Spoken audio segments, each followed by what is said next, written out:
अवं पुमानिति क्रमादवं नारद इत्यबोधिशः इतिवत् तेषां वयं गुणगानं श्रुतवन्तः। इदानीं तेषां भाषणेन वयम् अक्षिसात् कुर्मः। आचार्यान् अहं मुरली मनोहर जोशी महाभागान् अहं संप्रार्थये। डॉक्टर मुरली मनोहर जोशी वर्यान् संप्रार्थये भवन्तः मुख्य अतिथि भाषणेन अस्मान् सर्वान् आशीर्वचोभिः अनुगृह्णन्तु इति।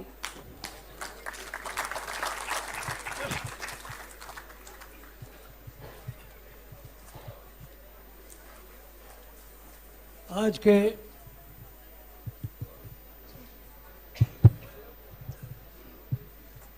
इस सारस्वत समारोह में इस अत्यंत वैदुष्यपूर्ण मंच को प्रणाम करते हुए और इस सभागार में समुपस्थित सभी देववाणी के उपासकों, अध्येताओं, शोधकर्ताओं, यदि कोई विरोधक हो तो उनको भी प्रणाम करता हूं, क्योंकि मैंने इसका विरोध भी बहुत अच्छी तरह से झेला है।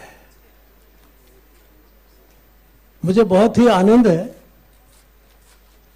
और एक तरह से गौरव का भी अनुभव हो रहा है कि एक इस सभागार में इतनी अधिक उपस्थिति के साथ संस्कृत के सम्माननीय विद्वान, शोधकर्ता, अध्यापक ये सब विद्यमान हैं और 2-3 घंटों से बराबर उपस्थित हैं। यह एक बड़ी बात है। सामान्य तौर पर यह कहा जाता है कि संस्कृत बड़ी कृष्ट भाषा है, उसमें कुछ है नहीं, क्या सुने क्या बोलें, किटपिट कुछ करते हैं वगैरह वगैरह। लेकिन उनको देखना चाहिए कि संस्कृत के अनुरागी, अध्येता, उसके प्रचारक, विचारक, विस्तारक बहुमान्य रूप में अब देश के अंदर सर्वत्र फैले हुए हैं, प्रसरित हैं, अब संकुचित नहीं। इसलिए इस सभागार में और जो अभी तक मैंने सारे आपके विचार सुने और जो क्रियाकलाप सुने, उससे मैं स्वयं अपने को बहुत गौरवान्वित अनुभव कर रहा हूँ। सबसे पहले मुझे, यदि आप आज्ञा दें,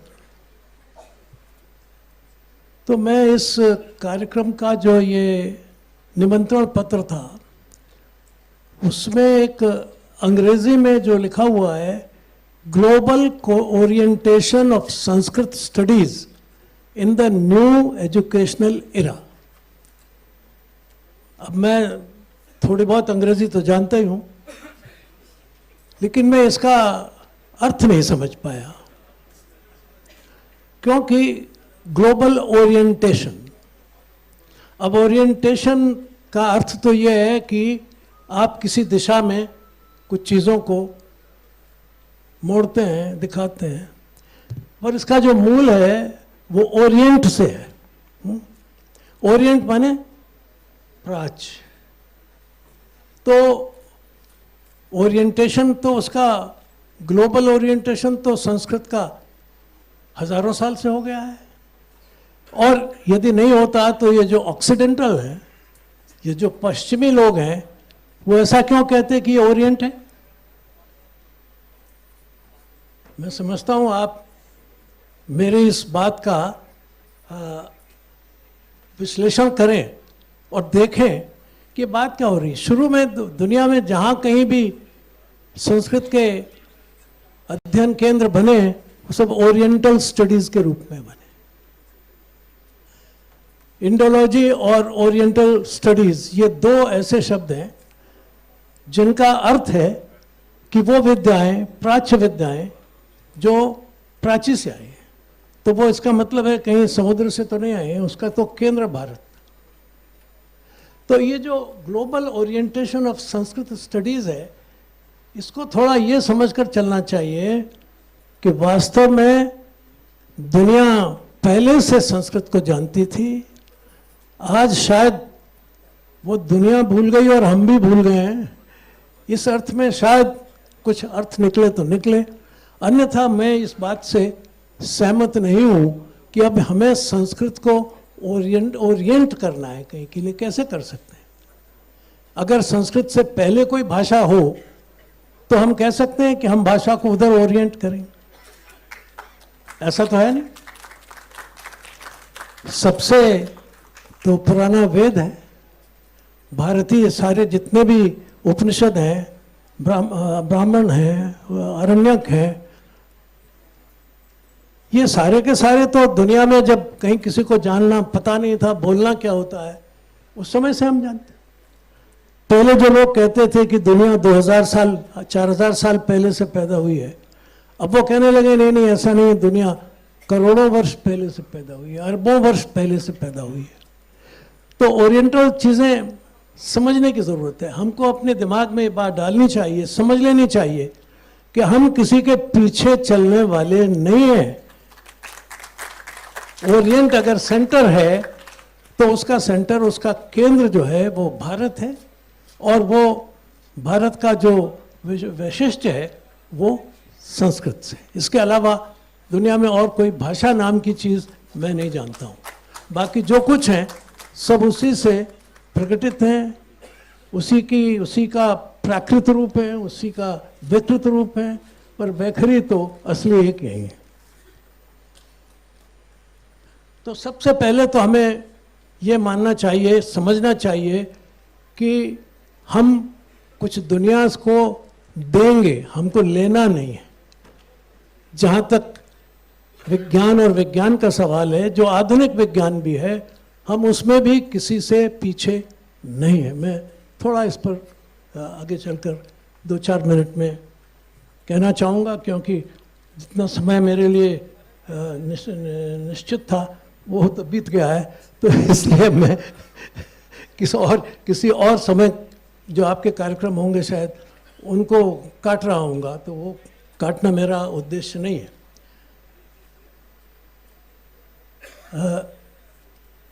सबसे पहला प्रश्न अगर कहीं शुरू हुआ तो वो वेद में शुरू हुआ। सृष्टि कहाँ से आई? प्रश्न यहाँ से आता है। उसने कहा साहब अब मैं नहीं कह सकता, कुछ चीज़ें जानता हूँ।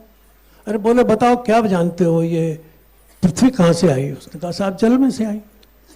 जल कहाँ से आया? ये अग्नि में से आया। अग्नि कहाँ से आई? ये वायु में से आया। वायु कहाँ में से आई? ये आकाश में से आया। और उसने कहा आकाश? उसने कहा ये तो मैं नहीं समझ पा रहा हूँ, लेकिन शायद जिसने इसे बनाया हो वो जानता हो, शायद। यानी वो भी जानता है या नहीं। तो जिस भाषा का मूल यहां से हो, डाउट, प्रश्न, मैं नहीं जानता, और जिसने बनाया वो भी जानता है या नहीं जानता। अब आप उसको ये कहें, अब उसका मतलब है ओरिएंटेशन होगा तो हमारी तरफ होगा ना कि हाँ भाई बता, हाँ भाई बता। तो हमें बताना है, we are orienting the west towards east. हम इसको अपनी ओर मोड़ रहे हैं। ये ध्वनि, ये हमारे अंदर का अभिमान, अगर अभिमान कहा जाए तो अहंकार, जो भी कुछ कहें, लेकिन ये तो इस समय आवश्यक है कि हमें दुनिया को ये बताना है कि हम देने आए हैं, हम लेने नहीं आए हैं। भारत देता है, भारत लेता नहीं है। अब जिसको आजकल विज्ञान कहा जाता है, वास्तव में विज्ञान शब्द तो हमारा ही है। ज्ञानंच विज्ञानंच, ये तो हमारे हमारे उपनिषद के मंत्र हैं। तो ज्ञान और विज्ञान, ये जब ये इनमें से किसी को मालूम नहीं था कि ज्ञान क्या होता है, तब से हम बोल रहे हैं कि ज्ञानंच विज्ञानंच। तब से हम बोल रहे हैं कि 2 पक्षी हैं, जो एक ऐसा खाता है एक वैसा खाता है, तब से बोल रहे हैं। अब हमको कहा जा रहा है कि आप उनसे ओरिएंट हो जाइए, ये ज़रा मेरे जैसे आदमी को खलता है, शुरू से ही खल रहा है और खलता रहा है। तो मैं पहली बात तो बहुत विनम्रता से ये कहना चाहता हूँ, मैं इसको ये नहीं कह रहा हूँ कि दुनिया में जो हो रहा है उसको मैं नकारता हूँ, नहीं, क्योंकि हमारे यहाँ कहा गया है कि नेति ये इति नहीं है, बियॉन्ड दैट, अभी इसके आगे भी है न इति, ये समाप्त नहीं हो रहा है यहाँ, बल्कि आगे जा रहा है। तो हम ये कैसे कह सकते हैं कि अब आगे कुछ नहीं, ये तो वेस्ट कह सकता है, तो डार्विन कह सकता है, हम तो नहीं कह सकते। हम तो कहते हैं अभी मनुष्य का भी पता नहीं कितना विकास होगा, चेतना कितने ऊपर जाएगी, कॉन्शियसनेस का कितना विस्तार होगा, इसका कितना ऊर्ध्वारोहण होगा। हमने तो कभी ये नहीं कहा कि यहाँ समाप्ति हो गई, विकास समाप्त हो गया। अरविंद की तो फिलॉसफी है ये, उन्होंने कहा कि अभी तो बहुत बहुत आगे है, सितारों से आगे जहाँ और भी हैं, अभी तो बहुत कुछ जाना है। तो इसलिए हम इस बात को पहले सोचें, मन में एक अभिमान, उसको सात्विक अभिमान कहें, वो तो हमेशा होना चाहिए कि हम एतद् देश प्रसूतस्य सकाशादग्र जन्मना, ये ज्ञान विज्ञान विचार वो सबसे पहले हमने दुनिया को दिया। और पश्चिम में भी जो वहाँ के विचारवान लोग हैं वो इस बात को मानते हैं। वोल्टेयर ने कहा था, जो फ्रांस का एक बहुत बड़ा विद्वान और एक तरह से उनकी आधुनिक फ्रांस का निर्माता है, उसने कहा कि अगर हिंदुस्तान नहीं होता तो हमारी हालत, यानी फ्रेंच वालों की वही हालत होती जो तारतारों ने, मंगोलों ने और देशों की।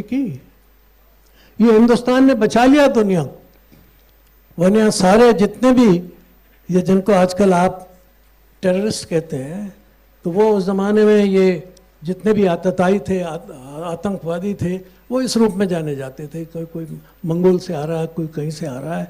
तो उन्होंने कहा कि यह जैसा इन्होंने ख़त्म किया था दुनिया में, वो समाप्त हो जाता।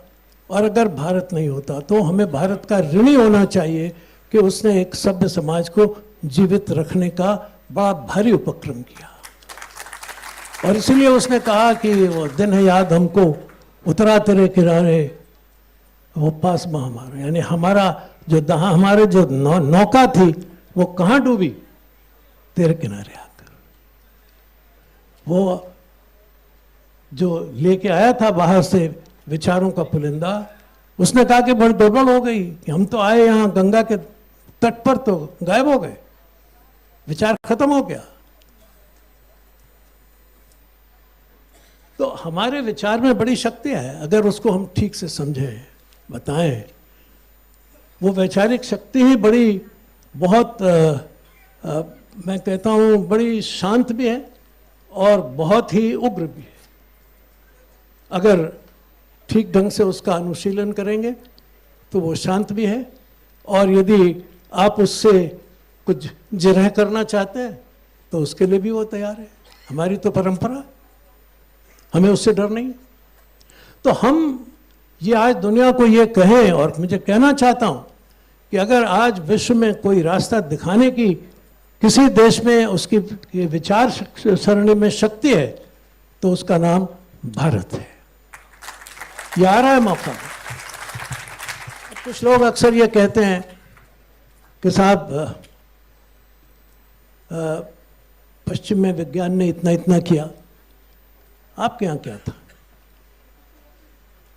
आपके तो कुछ, आप विज्ञान जानते नहीं थे, आप तो सिर्फ जंगल में जाके और नाक दबा के बैठ जाते थे। कुछ लोग तो ये कहते थे कि हिंदुस्तान केवल सांप और सपेरों का देश है। ऐसी भी पुस्तकें हैं जिसमें हिंदुस्तान का ये विवरण दिया गया है कि यहाँ का व्यक्ति ऐसा होता है कि उसके सीने में आँख होती है, यहाँ नहीं होती, यहाँ होती, और उसको जब छाया करने की ज़रूरत होती है तो चूंकि उसके पाँव के तलवे बहुत चौड़े होते हैं तो वो अपना सिर को ढकने के लिए पाँव से उसको ढक लेता है। ये भारत का वर्णन।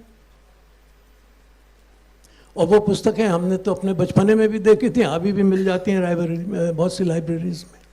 तो हमारा ये उन्होंने विवरण दिया, क्योंकि उनको पता ही नहीं था दुनिया में क्या है, भारत क्या है, क्या नहीं चल रहा है, और हम भी उसी के पीछे चल दिए गया। कभी कभी मुझे अफसोस होता है, और वो अफसोस होता है उन भारत के प्रमुख लोगों के लिए जिन्होंने एक समय संस्कृत को नष्ट करने के लिए, समाप्त करने के लिए आंदोलन किया।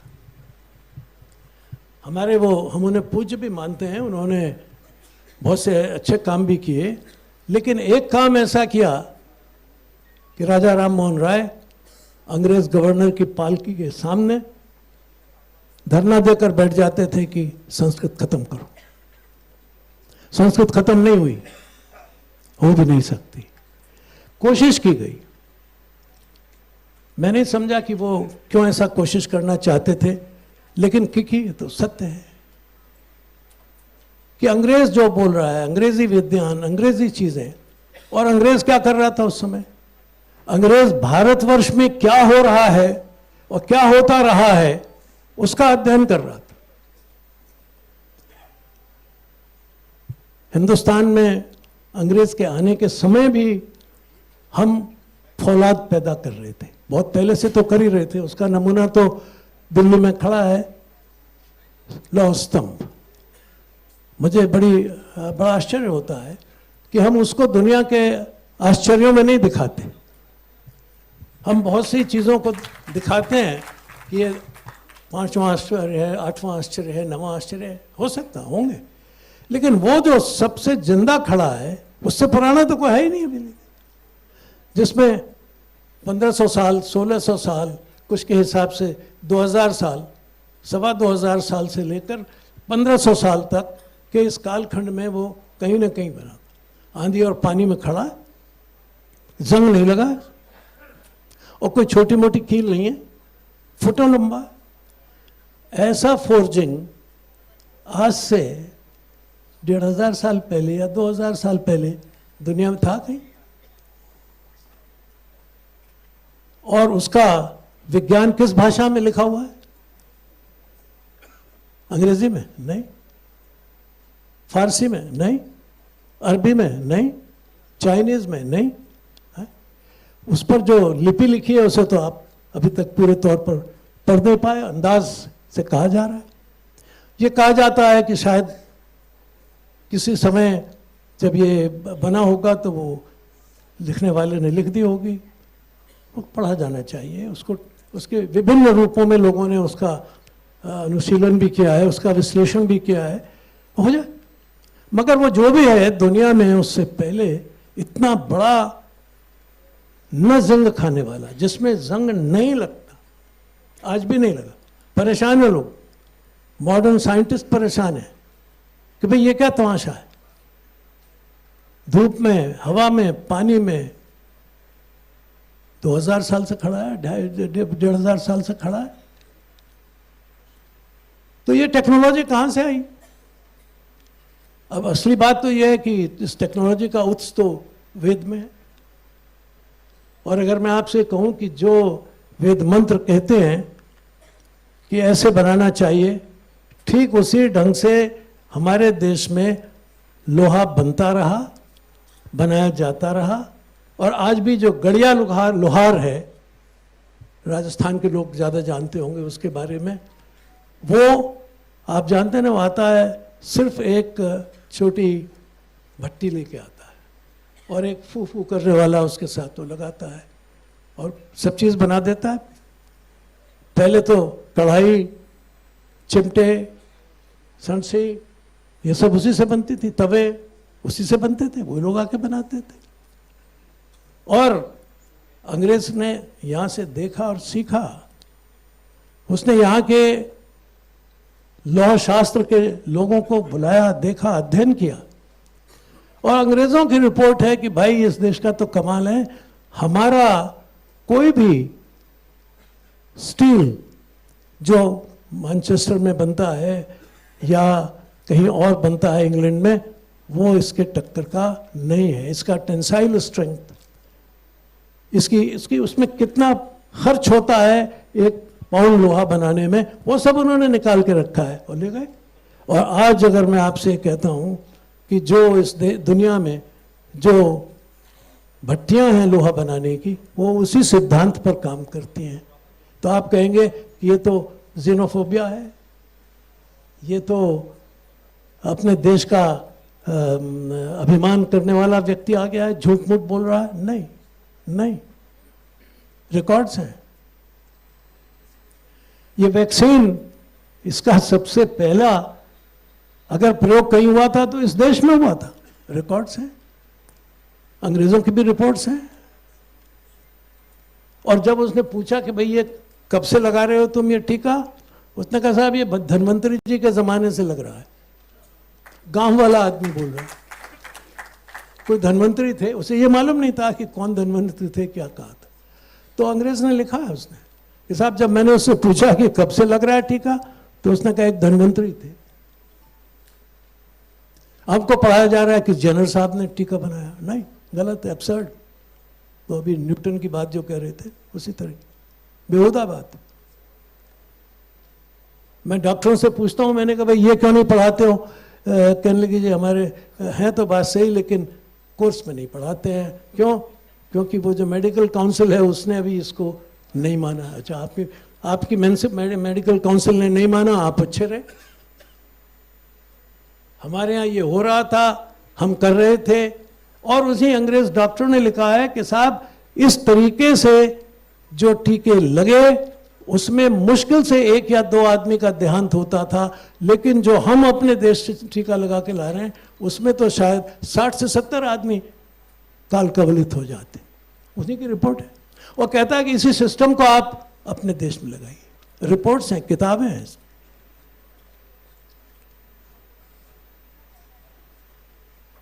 प्रश्न ये है कि हमें अपनी ज्ञान परंपरा को केवल आध्यात्मिक ज्ञान परंपरा का सवाल नहीं, हम टेक्नोलॉजिस्ट थे बहुत बड़े। दुनिया में सबसे पहले वेट्स एंड मेजरमेंट, नपने, हड़प्पा, लोथल, एक एक ईंट जो हमारे हड़प्पा में है उसकी डायमेंशन, उसकी नाप बराबर। ऐसा नहीं है कि टेढ़ी बना दी गई, जो खुलाई हो रही है उसमें दिख रही है ना कि उसकी नाप क्या है, एकसार नाप है, जो एक में है वो दूसरे में। ये कैसे हो गया? ये क्या आकाश से टपक गई थी वो ईंट? किसी ने तो बनाई होगी। क्या वो बनाने वाला भारत में बाहर से आया था? ऐसा तो नहीं है, तो सिद्ध नहीं है कहीं। तो और जो वेट्स एंड मेजर्स थे उसमें वही अनुपात था जो आज तक चला आ रहा था हमारे यहाँ, अठन्नी, चवन्नी, दुवन्नी है, और उसका जो अनुपात है एक दूसरे से, वो मन, सिर, छटाक, वही चला आ रहा था। ये टेक्नोलॉजी है, ये देश भर में एक सा है।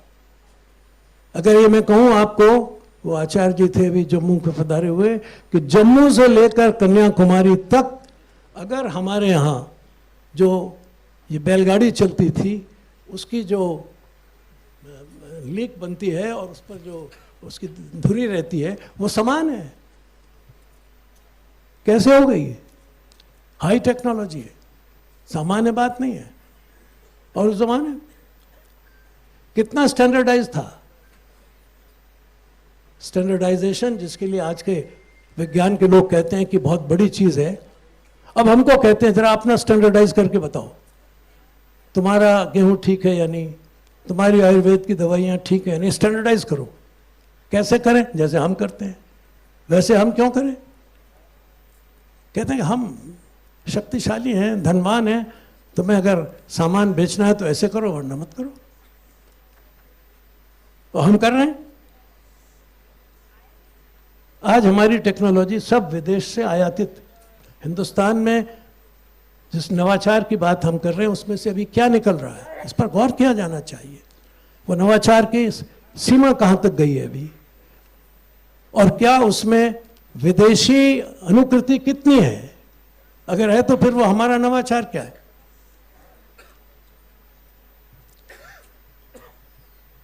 अगर पॉन्ड्स की क्रीम वहां से जो आ रही है उसको लेके आपने लेबल बदल दिया या कुछ थोड़ा सा बदलाव कर दिया और कहा कि नया आ गया, ये नया नहीं है। नया वो है कि जो आपका ब्रांड है, जो आपका ब्रांड है, जिसको लोगों ने कहा कि हाँ भाई हमको ये वाली क्रीम चाहिए जो हिंदुस्तान से आई है, वो वाला मसलन चाहिए मखमल और ये मलमल जो हिंदुस्तान से आता, वो वाले मसाले चाहिए जो हिंदुस्तान से आते, वो तलवार चाहिए थी जो हिंदुस्तान से बन के जाती। दैट इज अवर ब्रांड, वो हमारा नवाचार है। मैं एक सेक्रेटरी मेरे साथ थे, उनको ले गया मैं केरल में। वहाँ एक छोटा सा गांव है, अब तो ज़्यादा बड़ा हो गया है, आरनमुला। उस आरनमुला में एक बहुत ही स्पेशलाइज्ड चीज़ बनती है जिसको कहते हैं ऑप्टिकल ग्रेड का मिरर। मिरर और उसमें दर्पण में अंतर होता है, मिरर में और दर्पण में तो रिफ्लेक्शन ऐसे होता है, उसमें रिफ्लेक्शन होता। और वो आज की जो बेस्ट टेक्नोलॉजी है उसको अभी पिछले 25-30 सालों में या 40 सालों में ही विकसित किया गया। और वो वहाँ 300-400 साल से लोग जानते हैं कि साहब, तो हम जानते हैं, मगर हमने उसको, मैंने दिखाया देखो ये है, बोले हाँ साहब है। दूसरी दिक्कत क्या है कि वो अपनी टेक्नोलॉजी बताने को तैयार नहीं है। तो कहते नहीं हम नहीं देंगे आपको, हमको तो शास्त्र में जो लिखा है वो करेंगे, तुम शास्त्री नहीं हो, तुम्हें नहीं देंगे। ये गलती है, ये गलती है। पर ये बात दिमाग से निकाल देनी चाहिए कि हिंदुस्तान में टेक्नोलॉजी नहीं थी। जिस समय की बात आप करते हैं उसकी तुलना में हिंदुस्तान की टेक्नोलॉजी किसी से भी कम नहीं थी। सवाल ये,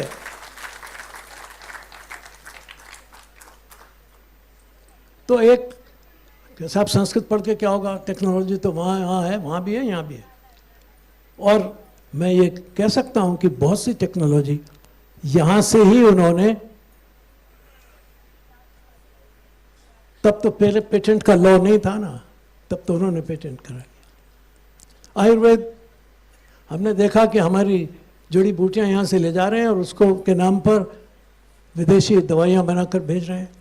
हमने कहा आप नहीं चलने देंगे, तो हमने कानून दे दिया कि जो औषधि, जो पादप अगर हिंदुस्तान में पैदा हो रहा है और उसका उल्लेख हमारे किसी आयुर्वेदिक ग्रंथ में है, it can not be patented, वो पेटेंट नहीं हो सकता।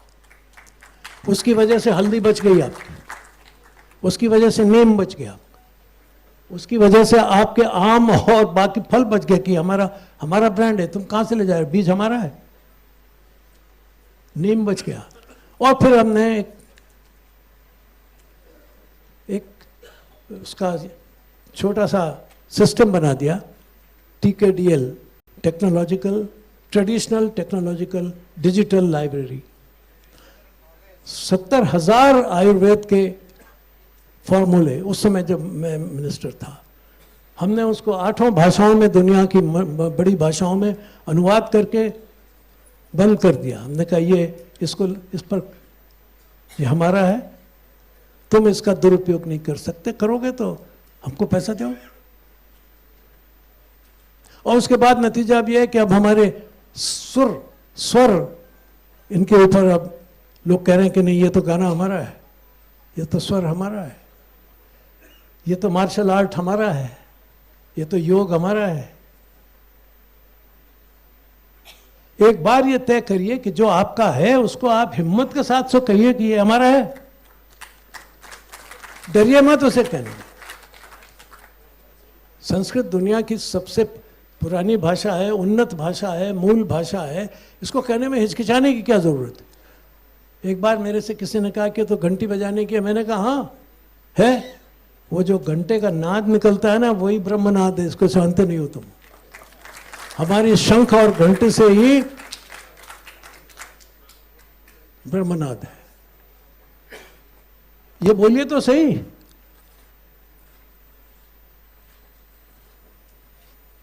ये हिम्मत भी हमको जगानी है। दुनिया से सीखना है, उसमें हमें कोई आपत्ति नहीं। एक तरफ हम बोलते थे कृण्वन्तो विश्वमार्यम, तो दूसरी तरफ ये भी कहते थे कि आनो भद्रा कृत्वो यन्तु विश्वतः, जहाँ से चाहिए लेंगे, मगर कैसा लेंगे, कौन सा लेंगे, इसका विवेक कौन करेगा, इसका फैसला कौन करेगा, WTO करेगा या भारत करेगा, ये असली बात है।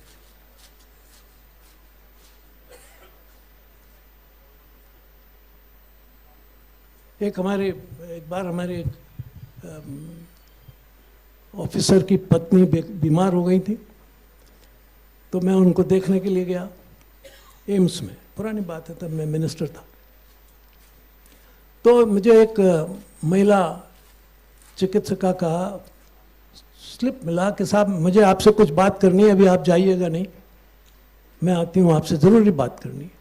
मेरा ख्याल ये था कि कोई एडमिशन या कोई ट्रांसफ़र की बात होगी, तो भाई बैठ जाते हैं।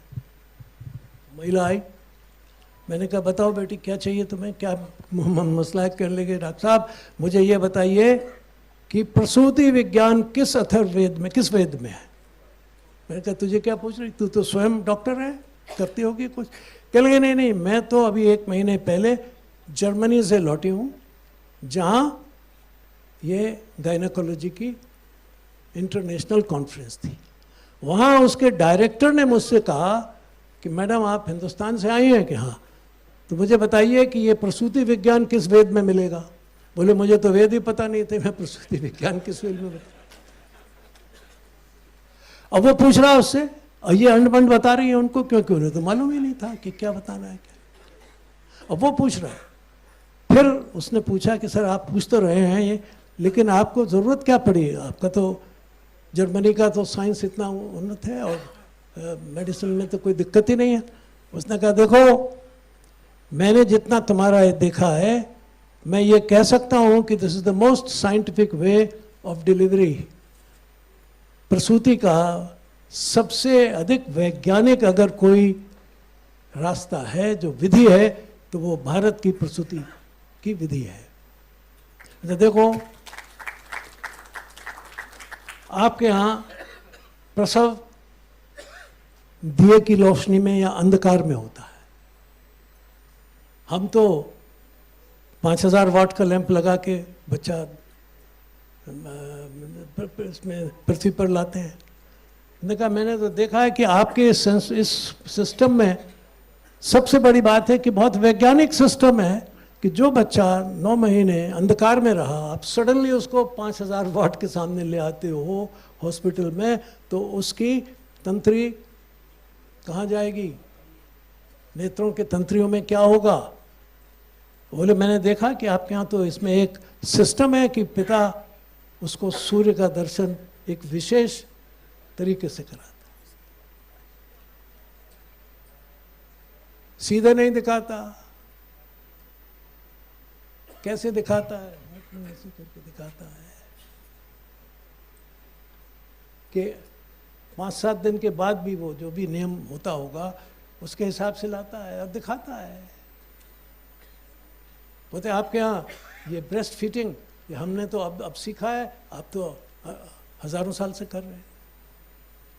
तो उसने कहा मैं जानना चाहता हूँ कि और क्या इस तरह का प्रसूति विज्ञान के अंदर किस वेद में क्या लिखा है। तो मैंने कहा भाई मैं इतना तो बता सकता हूँ तुझे कि अथर्ववेद में तुझे मिल जाएगा कुछ, और बाकी ये ग्रंथ हैं इनमें से मिल जाएगा। ये आज से 23 साल पुरानी बात है। तो आप ये अब ये संस्कृत का गौरव नहीं है तो और किसका है। ये संस्कृत में टेक्नोलॉजी नहीं है तो किस में है।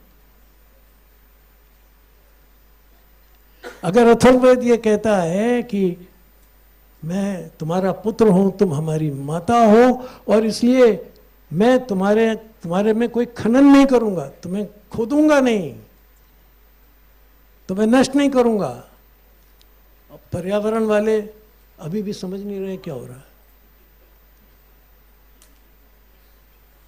अभी मद्रास हाई कोर्ट ने एक जजमेंट दिया है कि पृथ्वी के भी वही अधिकार हैं जो एक मनुष्य के हैं। अभी 5-7 दिन पहले, सही बात, आज से 25 साल पहले 2 कॉन्फ्रेंसेस हुई, टोक्यो में और एक एम्स्टर्डम में, वैज्ञानिकों की। उन्होंने कहा कि हाँ, पृथ्वी भी मूलतः 100% तो नहीं, लेकिन वैसा ही एक सिस्टम है जैसा कि एक मनुष्य है। वो भी सांस लेती है, वो भी जीवित होती है, उसको भी ठंड चाहिए, उसको भी गर्मी चाहिए, वगैरह वगैरह। अब वो तो बोल रहे हैं, हम क्या कर रहे हैं?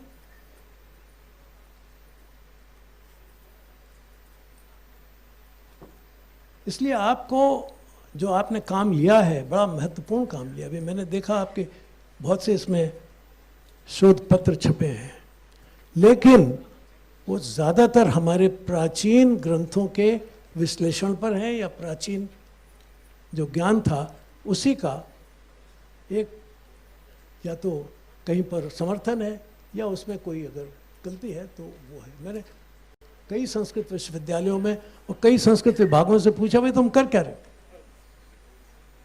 और इसीलिए मैंने आपके विश्वविद्यालय में जब उसको कहा कि इसमें आपको साइंस, कंप्यूटर, ये सब पढ़ाना होगा, नॉट इसलिए कि मैं उसको आपसे कम समझता हूँ, बल्कि इसलिए आप देखिए तो सही आपके खिलाफ षड्यंत्र क्या हो रहा है, उससे समझिए, उसको देखिए। ये सवाल है जिस पर गौर करने की ज़रूरत है।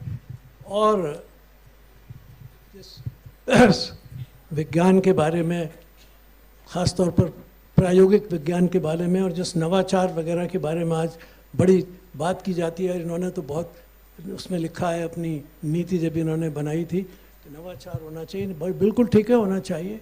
हमारे यहाँ तो नवोन्मेष शालिनी प्रतिभा का ही मंडन है और उसी की पूजा करते हैं हम, तो वो हम कर रहे थे। अब आपको मैं सुनाता हूँ।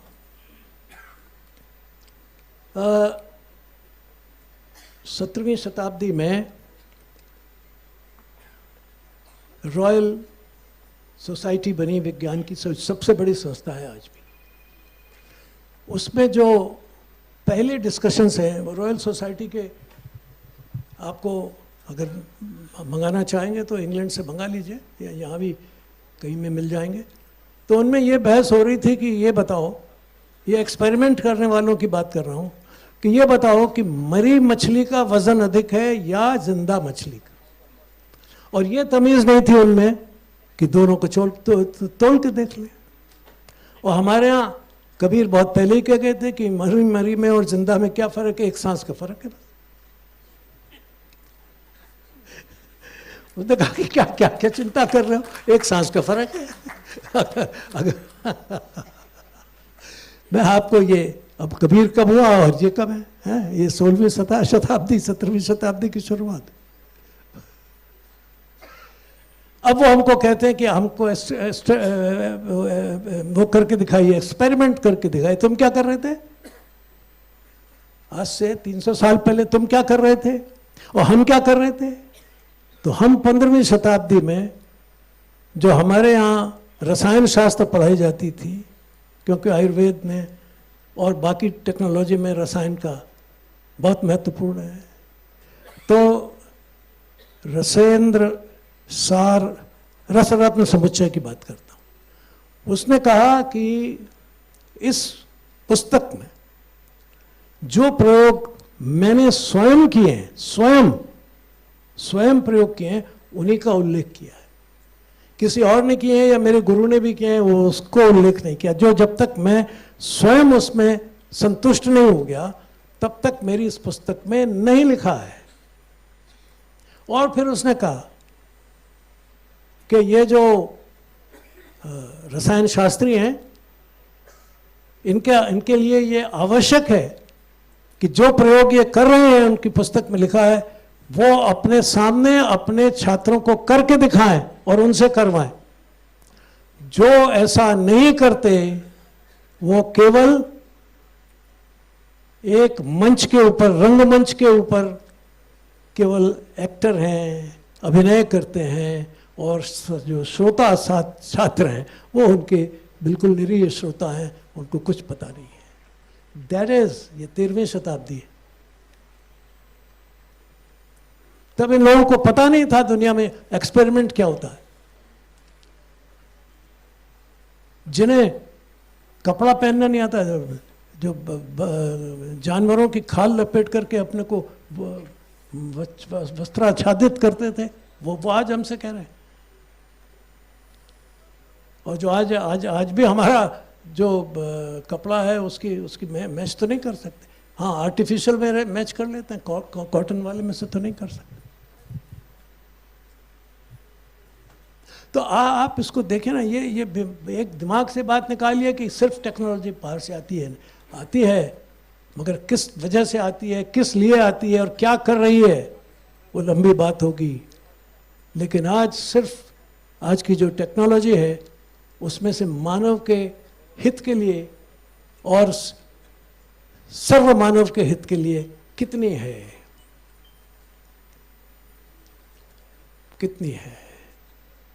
आज की टेक्नोलॉजी कुछ दुनिया के बहुत धनाढ्य लोगों के हाथ में है। आज की टेक्नोलॉजी पर नियंत्रण उनका है, हमारा नहीं है। हम कोशिश में हैं, हमें करना चाहिए। जैसे इन्होंने शिक्षा की नीति में लिखा कि ये करना चाहिए हमें, वैसा ही वो कभी कभी मैं पढ़ता हूँ, हमारे राजनाथ जी बोलते हैं कि हमें अपने शस्त्र अपने आप बनाने चाहिए। मैंने कहा कहाँ से बनाना चाहिए भैया? एक आध बार धनुर्वेद का नाम भी ले लो, एक आध बार हमारे किसी ब्रह्मास्त्र का नाम भी ले लो। वो क्या था उसका नाम तो ले लो कम से कम। आग्नेयास्त्र क्या होता? आज लोग कहते हैं कि उसने वो छोड़ दिया, गैस छोड़ दी। हमारे यहाँ भी होती थी वो जम्बाई छोड़, जम्बकास्त्र का वर्णन है, रामायण महाभारत पढ़ लो। सब प्रकार के शस्त्रों का जैसे वो बनते थे। अब आप कहें कि वैसी ही मिसाइल बनाइए, वो तो गलत बात होगी। लेकिन कंसेप्ट यूज वो होता था कि नहीं होता था? उन्होंने कहा उन्होंने सारी सेना को बेहोश कर दिया। वो किस भाषा में लिखा है? वो ज्ञान किस में है? संस्कृत।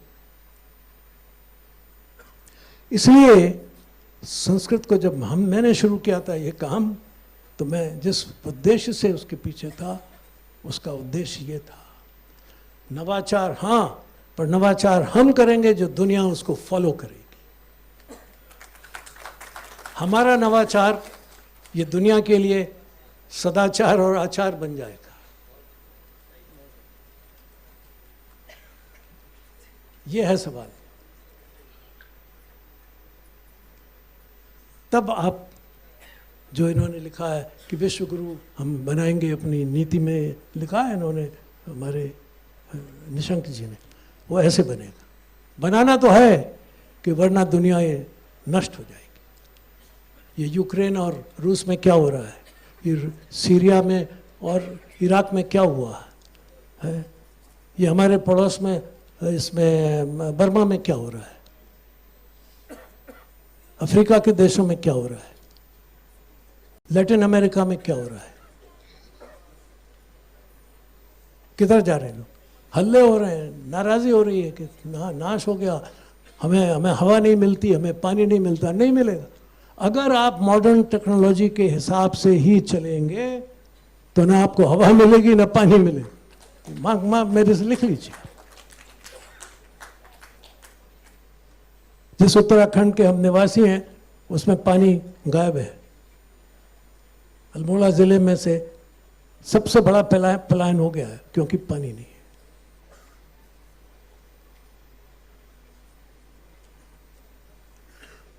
पानी जमीन के नीचे है, फ्लोराइड है।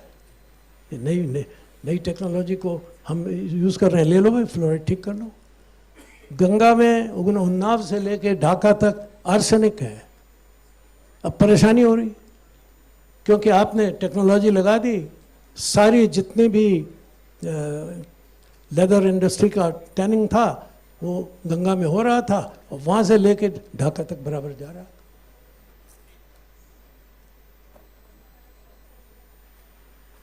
तो आपको ये तय करना है कि कैसी टेक्नोलॉजी, कितनी टेक्नोलॉजी यस, हाँ, तंत्र तो रहेगा, मनुष्य ही तंत्र बनाया ना, हमारे हाथ में ही कितना तंत्र है। हाथ कोई है ऐसी मशीन जो इतने काम 4 उंगलियों से कर ले? नहीं। तो तंत्र तो प्रकृति ने बनाया, तो प्रकृति के साथ जो मेल खाता है वो तंत्र रहेगा, जो प्रकृति के विरुद्ध है वो तंत्र नहीं चलेगा। ये बात समझ में आनी चाहिए। और प्रकृति से बड़ा तंत्रज्ञ कोई है ही नहीं, उसने हमें बना दिया। अब तो प्रकृति की ही देन है, कोई और कहीं से तो नहीं टपके थे ना। We are the creatures of nature, हम प्रकृति के संतान हैं। माता भूमि पुत्रो अहम, तो आगे कहो उसके कि मैं तो प्रकृति के संतान, अमृतस्य पुत्र है। क्यों? क्योंकि हम इस प्रकृति के संतान हैं। हम उस प्रकृति के संतान हैं जिसने सृष्टि रची है। मैं अक्सर मजाक करता हूं कि हमारे बहुत से साइंस के लोग कहते हैं कि हम वो ढूंढ रहे हैं। मैंने कहा ढूंढते रहो, वो भी नहीं मिलेगा और ये भी जाता रहेगा, कुछ पता नहीं क्या होगा। जहां ढूंढना है वहां ढूंढो, जहां नहीं ढूंढना है वहां मत ढूंढो, जहां ढूंढना है जरूर ढूंढो। मनुष्य के, मानवता के हित के लिए जो करना है जरूर करो, मगर प्रकृति को मत भूलो, प्रकृति से लड़के मत करो, प्रकृति को साथ लेकर करो। और इसीलिए हमने कहा है कि अमृतस्य पुत्र है, हम अमृत के पुत्र हैं, हम मरने वाले नहीं हैं। क्योंकि अगर प्रकृति मरेगी हम तभी मरेंगे, वरना नहीं मरेंगे। हम अमर हैं, हम अमर हैं। और इसलिए अब बहुत से लोग, बहुत से विचारवान लोग इसको आगे ले जा रहे हैं। टेक्नोलॉजी रहेगी, मनुष्य को अपनी आवश्यकताओं की पूर्ति करनी है, मगर किस हद तक, किस हद तक और कैसे? Technology yes, nature yes, human being yes, इसका तालमेल करो। यह संतुलन बनाना, एक संतुलित विकास, ये जरूरी है। अनाप शनाप विकास जो वेस्ट ने किया है पिछले 300-400 सालों में, उसने अपना नाश किया और हमारे लोगों को भी उसी तरफ चलने के लिए मजबूर कर रहा है। इसको समझने की जरूरत है। अक्सर लोग समझते हैं विकास कैसे करेंगे? हाँ, विकास करेंगे भैया, विकास नहीं करते तो हम बचपने से इतने बड़े कैसे हो जाते? विकास तो जरूरी है, विकास तो होना ही है, पर कैसा, किस रूप में? क्या विकास इसलिए हो कि रोज बाढ़ आती रहे, रोज सुखाड़ आता रहे, रोज टेम्परेचर बढ़ता रहे? अब ये तो वर्धा के हैं, गांधी जी के क्षेत्र के तो वो रास्ते थे, हमारे ऋषियों के रास्ते थे, हमारे विचारवान लोगों के रास्ते थे। बार बार कहते रहे, हमारे जन मुनि जीवन का कोई क्या रास्ता बताते हैं, उसको भी देखने की जरूरत है। कैसे, कितना संग्रह और कितना नहीं संग्रह, अपरिग्रह कहाँ तक? हमारे यहाँ तो धर्म के लक्षणों में एक है अपरिग्रह। तो आप संग्रह या अपरिग्रह या उन दोनों के बीच में संतुलित, क्योंकि हर आदमी अपरिग्रह नहीं कर सकता, लेकिन हर आदमी की इच्छा संग्रह की तरफ है, वो भी गलत है, ये भी। संतुलित विकास, संतुलित उपभोग, not sustainable development but sustainable consumption। मानव मात्र को मिल सके उतना ही उपभोग, सस्टेनेबल हो। जो आज 7 अरब लोग हैं, वो अगर 8 अरब भी हो जाएं तो हम उन्हें खिला सकें, उनको रख सकें।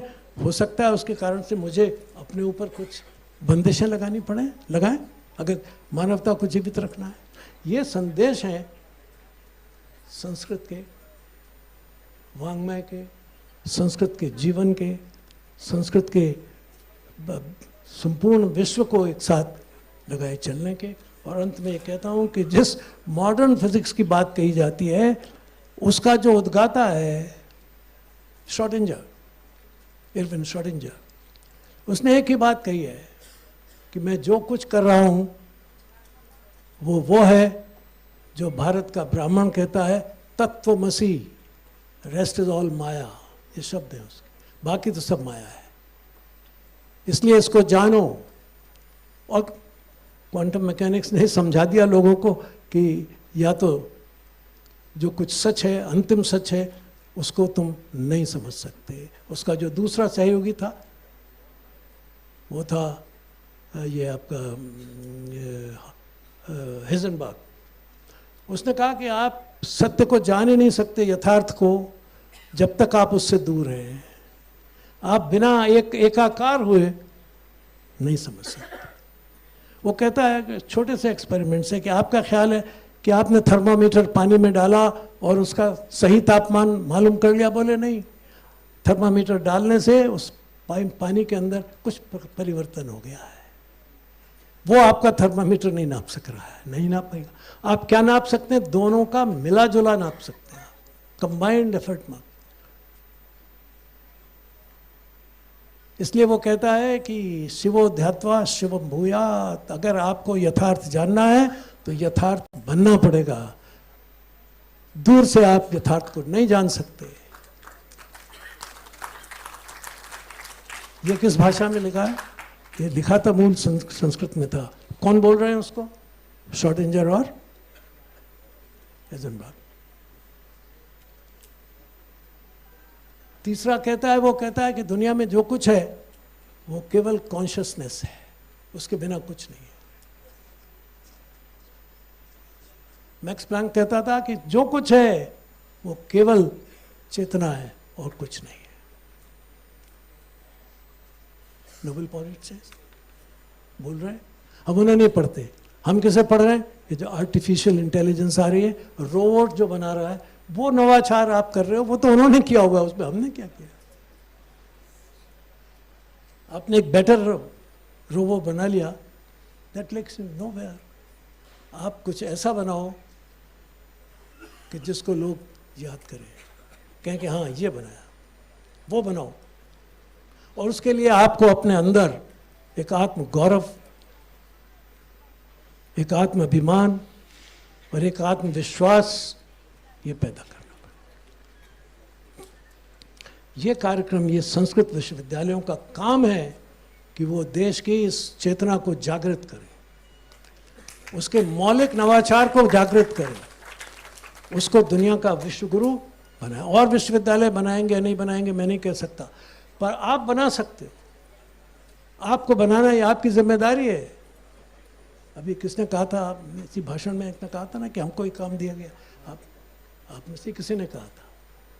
तो ये जिम्मेदारी आपको है कि बताओ ये है ज्ञान, ये है देश, यहाँ से निकला था ये सब कुछ। ठीक है, आज हम थोड़े पीछे हो गए हैं लोगों की निगाह में, लेकिन हम बहुत जल्दी उसे पकड़ लेंगे, उनकी नकल से नहीं, अपनी अकल से। साइंस मिनिस्टर के तौर पर मैंने एक घोष वाक्य दिया था, India is original because India does not copy. India innovates, India is original and India does not copy.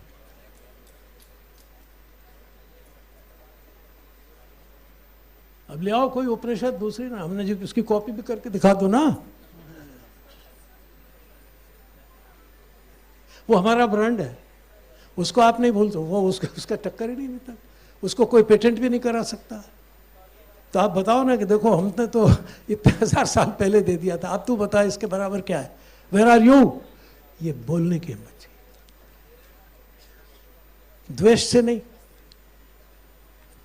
लेकिन हिम्मत के साथ, स्वाभिमान के साथ कि हमें करना है। हमारे बहुत से लोग बार बार इसको कहते हैं, बहुत से भाषणों में ये भी कहते हैं, प्रधानमंत्री भी कहते हैं, लेकिन उसका अर्थ निर्वचन करिए। जब ये भौतिकी की बात आपने कही थी कि हमने किया था, हमने जब शुरू में एमएससी के बच्चों से पूछा कि भाई हम ये भौतिक विज्ञान पढ़ोगे? बोले हाँ साहब वही पढ़ना है। तो हमने कहा इसमें क्या चीज़ पढ़ोगे? कोई भूत प्रेत पढ़ोगे? क्या पढ़ोगे? भौतिक का क्या मतलब है? सब भौतिक विज्ञान है। अच्छा, हमने कहा पदार्थ विज्ञान। अब देखिए फर्क देखिए इसमें, जैसे ही हम कहते हैं कि ये पदार्थ विज्ञान है, इसका मतलब है इसमें दो शब्द हैं, एक पदार्थ और एक विज्ञान। और पदार्थ में दो हिस्से हैं, पद और उसका अर्थ। तो हमने कहा भाई ये जो भौतिक विज्ञान है जिसको मैं पढ़ा रहा हूं आपको, ये पदार्थ विज्ञान है और इसमें हम पद को जानने की कोशिश करते हैं, क्योंकि अर्थ तो हम स्वयं बैठे हुए हैं यहाँ। वही परम पद को पावे, भीमसेन गाना गाते हैं भीमसेन जोशी। वो परम पद क्या है उसको जानो, ये पदार्थ विज्ञान है। ये संस्कृत में भौतिक शास्त्र है। फर्क पड़ जाता है। जिस दिन आपने कहा कि भौतिक विज्ञान का अर्थ, पदार्थ विज्ञान का अर्थ ये है, उसी दिन बात बदल गई।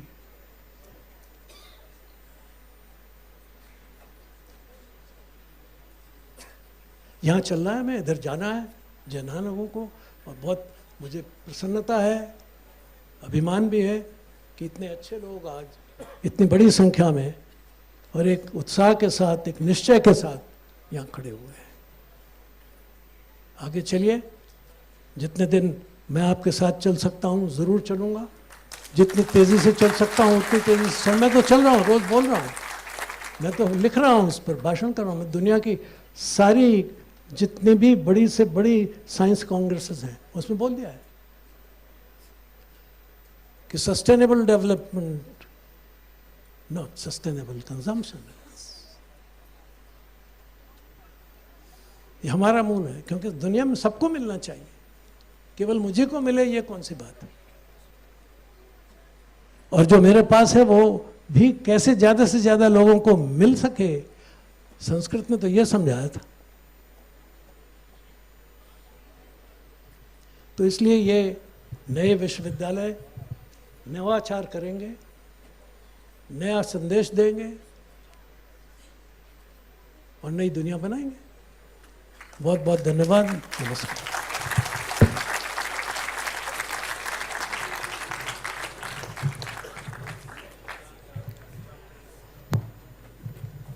मुंडे मुंडे मतिर्भिन्ना कुंडे कुंडे नवं पयः जातो जातो नवाचाराः नवा वाणी मुखे मुखे भवतां मुखात् या वाणी निसृता मुखकमलाद् या कौमुदी निसृता अत्र सर्वदा नवं नवं भाति अस्माकं।